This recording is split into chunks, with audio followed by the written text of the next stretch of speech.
कैसी बातें कर रहे हैं आप? हमारे रिश्ते की क्या जगह है हम दोनों के जीवन में?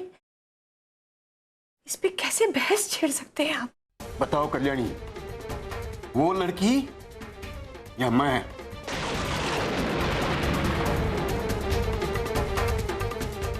आप इन दोनों रिश्तों की तुलना कैसे कर सकते हैं गौतम?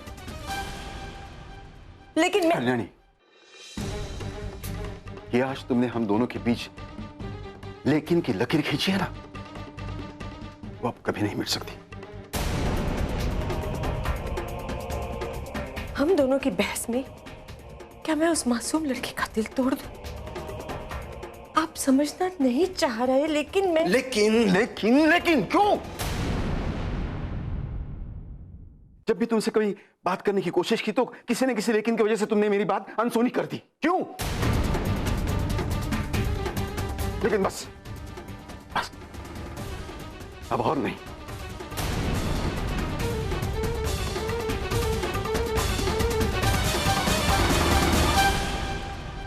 गौतम, तुम्हें याद है जब तुम कल्याणी से शादी करने की बात करने के लिए मेरे पास आए थे, तब मैंने तुम्हें कहा था कि इसके लिए मैं, मेरी जिंदगी, मेरी नौकरी, ये सारी चीजें ज्यादा अहमियत रखती हैं। और मैंने तुमसे यह भी कहा था कि उसे एक बार पूछ लो कि शादी के बाद वो पढ़ाई रोकेगी या नहीं। लेकिन तुमने नहीं पूछा क्योंकि तुम्हें लगा था कि तुम्हारी आई गलत है। लेकिन मैंने उससे पूछा था और इसने बड़ी विनम्रता से मुझे कहा था कि डॉक्टरी मेरे लिए पेशा या पैसे कमाने का जरिया नहीं है, ये मेरी साधना है। अरे जो घर को अपनी साधना नहीं बना सकती तो वो घर के लिए करेगी क्या? आज से 31 साल पहले जो मैंने बातें कही थी वो सारी सच साबित हो रही। कल्याणी आज भी अपने पति, घर, परिवार और बच्चों से ज्यादा अहमियत दूसरों को देती है। गौतम, यही उसकी साधना है। जहां से गरीब असहाय परिवार दिख गया तो चल गई उनके पीछे। क्यों? क्योंकि वो समाज की नजरों में महान बनना चाहती थी। उसकी कीमत चाहे उसके 3 साल के बच्चे को क्यों ना चुकानी पड़े।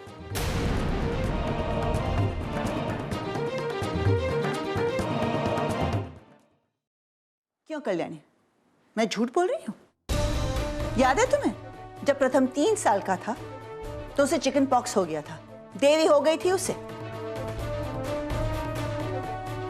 रात रात भर मैं उसे लेके बैठी रही और तुम किसी दूर दराज के गांव में हेल्थ कैंप अटेंड कर रही थी।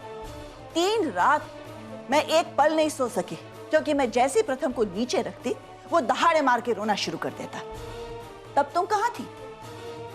और याद है जब प्रेम 4 साल का था तो उसकी पैर की हड्डी टूट गई थी और तुम उसे किसी हड्डी के डॉक्टर के हवाले करके चली गई थी गुजरात नेशनल सेमिनार अटेंड करने के लिए, क्योंकि तुम्हें भारत के जाने माने डॉक्टरों के बीच इतराने की ख्वाहिश थी।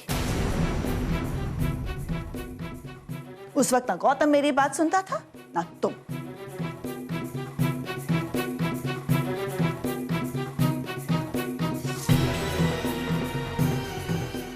परिवार के हर प्रसंग में, फिर वो पूजा हो या शादी, गौतम ज्यादातर अकेला गया है। क्योंकि हर बार कोई केस, कोई डिलीवरी ऐसी आ जाती थी जिसमें तुम्हारी नजर की जरूरत थी, सिर्फ कल्याणी की।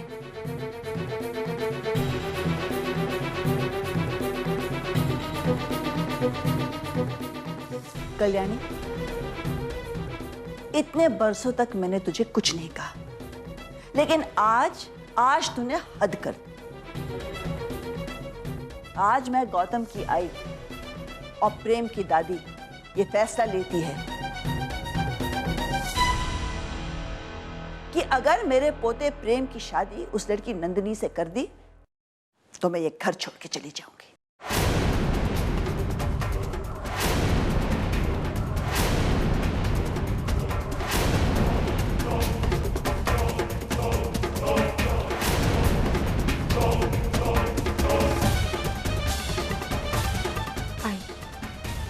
आज तक मैंने जो भी पाया है, जिंदगी में जो भी हासिल किया है, सब आपकी और गौतम की वजह से। आप दोनों ने हमेशा मेरा हौसला बढ़ाया है, हमेशा मुझे सपोर्ट किया है। जब भी मैं काम से बाहर जाती थी, मेरी आंखों के सामने हमेशा मेरे बच्चे रहते थे। लेकिन फिर मैं ये कह के अपने मन को तसल्ली दे देती थी कि कम से कम मेरे बच्चों के पास उनकी दादी है, उनके पिता हैं। लेकिन इन गरीब औरतों के पास तो कोई नहीं होता आई, जिनके लिए मैं मुफ्त में ऑपरेशन करती थी।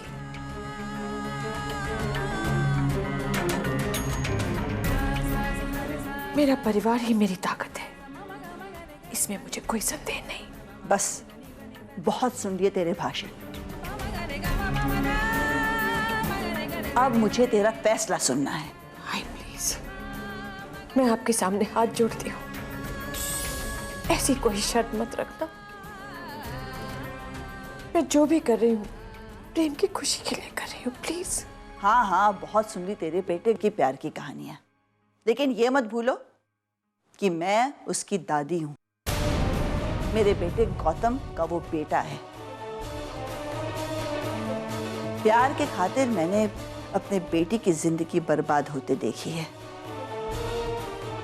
अब मैं अपने पोते की जिंदगी बर्बाद नहीं होने दूंगी। अब तुम फैसला कर लो कि ये तुम शादी तोड़ोगी या नहीं।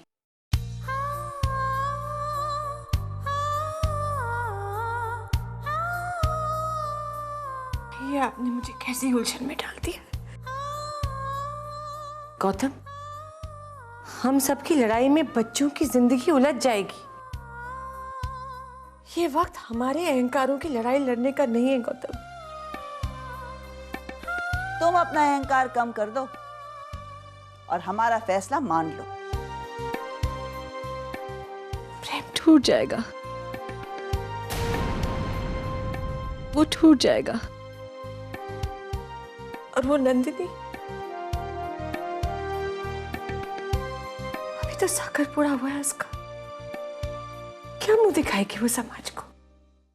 देख लिया गौतम, उसे आज भी समाज की परवाह है, अपने परिवार की नहीं।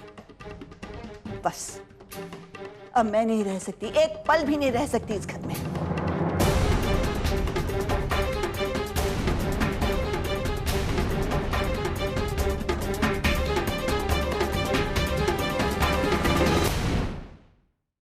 आज से 31 साल पहले अगर तुमने मेरी बात सुन ली होती तो ये नौबत ही नहीं आती।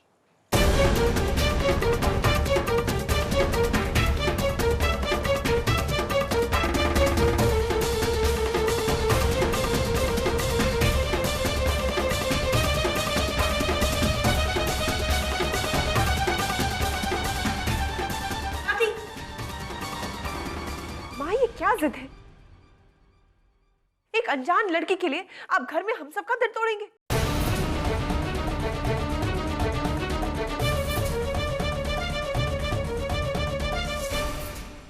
Gautam, Gautam please, please I को वापस ले आइए। क्या आप भी यही सोचते हैं कि मैं एक अच्छी माँ और एक अच्छी पत्नी नहीं बन पाई? प्लीज रोकिए ना उन्हें। आज मैं अपने ही घर में अपनी मां को रोक नहीं पा रहा हूं।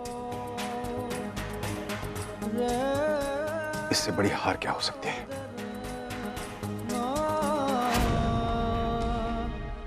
तुम्हें अपनाने की और क्या क्या कीमत चुकानी पड़ेगी मुझे।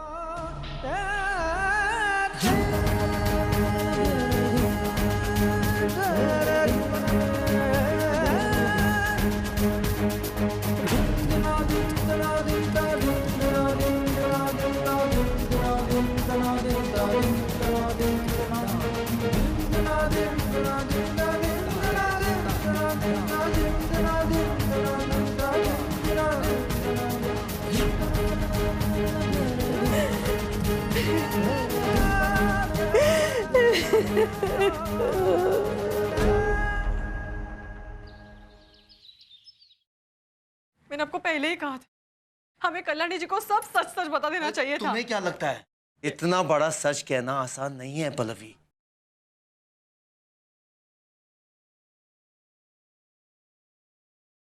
कल्याणी जी बहुत अच्छी हैं, लेकिन क्या ये सच जानने के बाद वो नंदिनी और प्रेम की शादी होने देंगी?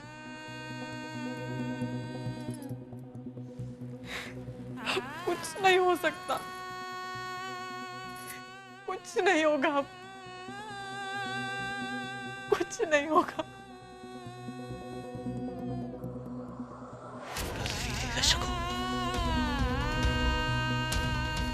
अगर उस आदमी का फोन आएगा तो मैं उससे बात करूंगा, मैं उससे विनती करूंगा, भीख मांगूंगा कि शादी हो जाने दो। बस तुम चिंता मत करो, बस सब ठीक हो जाएगा।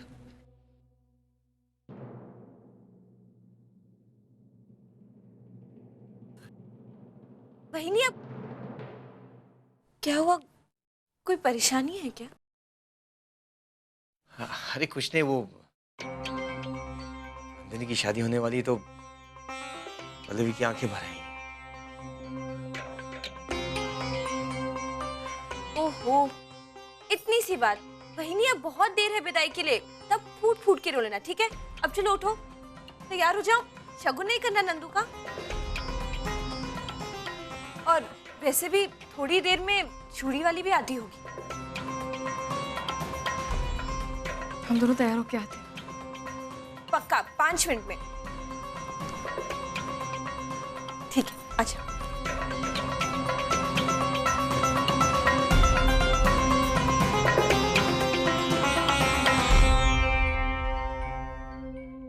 दादी मेरी शादी में नहीं आएंगी, उसकी कोई तो वजह होगी। अगर तुम चाहते हो वो वापस आ जाए,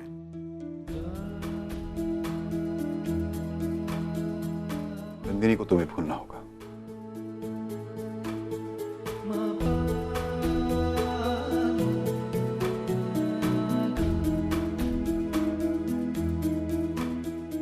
सब लोग जानते हैं कि मैं नंदिनी से कितना प्यार करता हूं। मैंने उससे कितने वादे किए सब जानते हैं आप लोग। और अब अचानक आप चाहते हैं कि मैं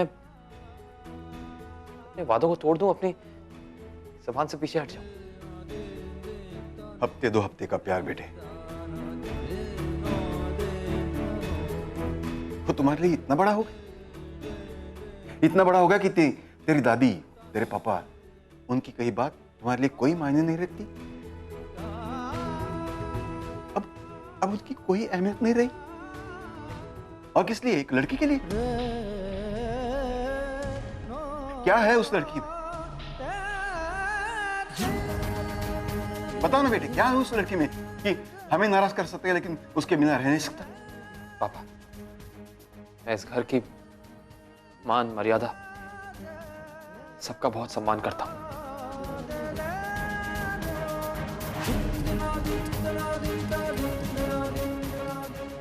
लेकिन यह बात भी सच है कि मैं नंदिनी के बिना जी नहीं पाऊंगा।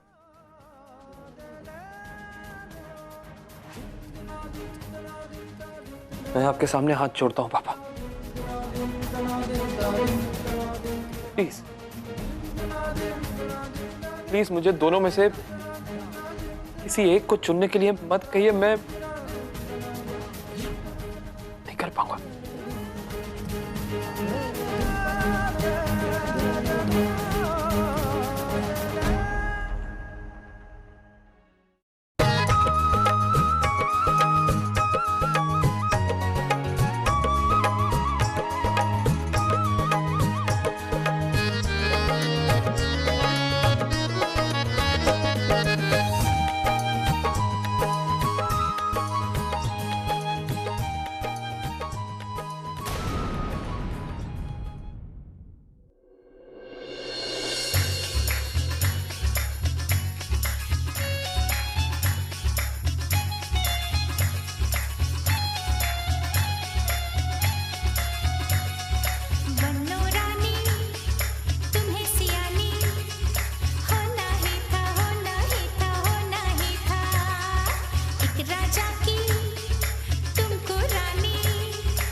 मैं कैसे उसका विश्वास तोड़ सकता हूँ?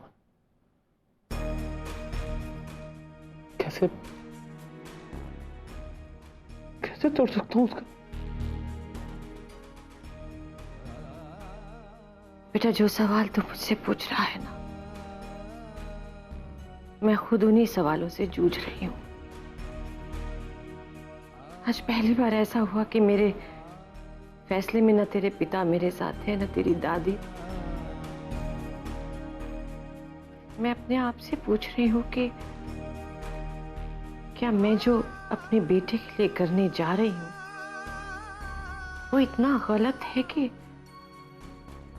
सबने मुझे अकेला छोड़ दिया। मैं तो सिर्फ अपने बेटे को उसका प्यार दिलाने की कोशिश कर रही हूँ। मुझे बहुत गर्व हुआ तुझ पर कि मेरी परवरिश सही है।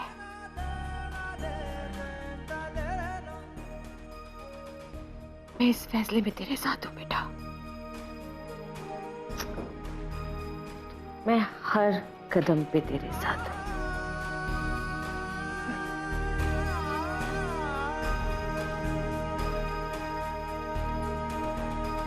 आज तो मैं एक नई जिंदगी शुरू करने वाली हूँ। इस बात की खुशी है। हमसे दूर भी चली जाने वाली हो तुम, इस बात का दुख है।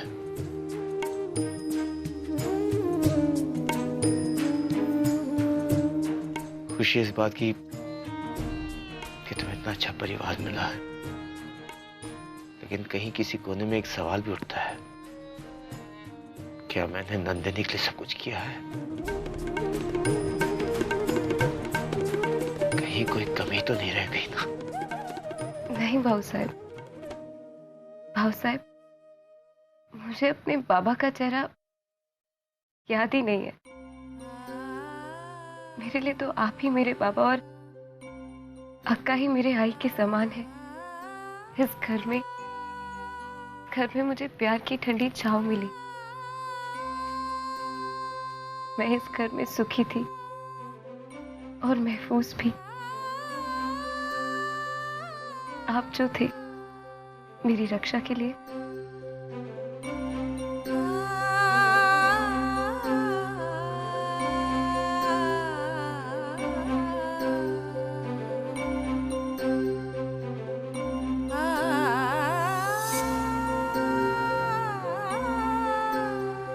जब मेरे लिए वो रिश्ता आया, आपने सुमी और मेरे में कोई फर्क नहीं किया।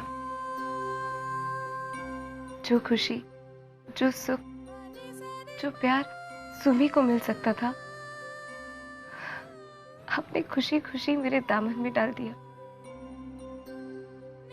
मैं कभी नहीं भूल सकती भाऊ साहब कि आपने मेरे लिए वो सब कुछ किया जो एक पिता या एक बड़ा भाई करता। और काकू साहब, उनके तो गुस्से में भी प्यार है।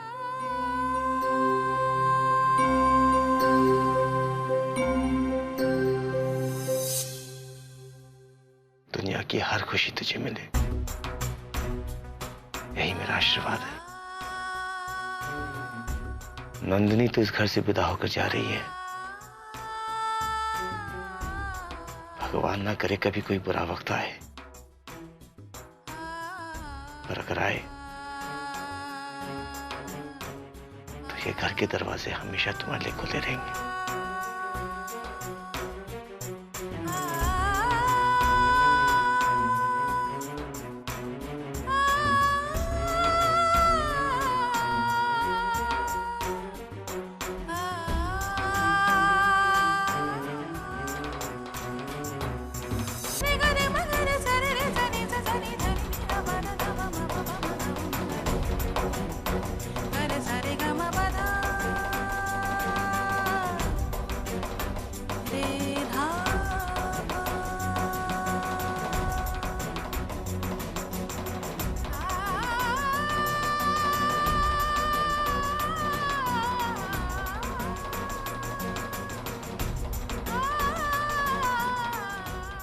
कैसे बुरी अक्का हूं ना मैं। आज के दिन में तुझे रुला रही हूं। आई बहुत डांटेगी मुझे।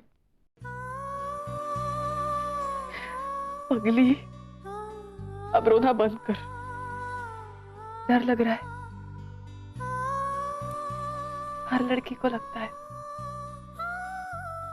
उसकी जिंदगी बदलने को ही होती है।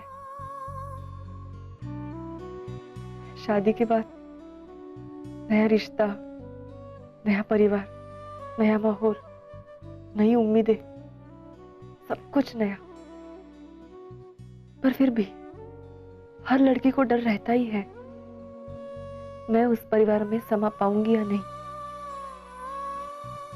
मेरा पूर्ण विश्वास है मेरी बहन उस परिवार का दिल जीत लेगी।